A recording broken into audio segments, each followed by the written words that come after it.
Here's how to fix NFC tag reader if it's not showing up on your iPhone. Now, if you're trying to make a payment or you're trying to just connect your iPhone to an accessory that has an NFC, but it's not showing up or not working, I'll walk you through the steps to fix it. But first, hit the subscribe button down below. It really helps me out. Thanks, guys. Now, the first thing to keep in mind is not every iPhone is compatible with NFC, but a lot of them are.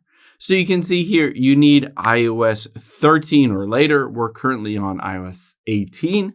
And you need an iPhone 7 or above. So almost everybody probably falls into these categories.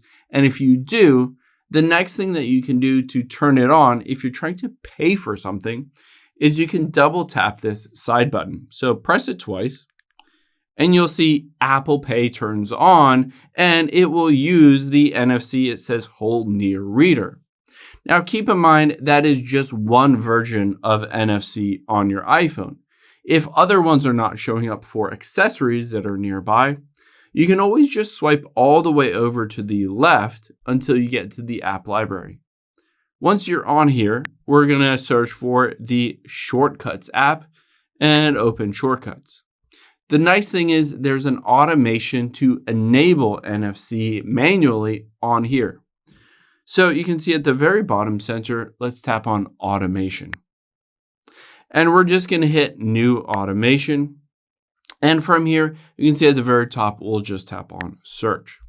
So let's search for NFC, and you can see it pops up with an option.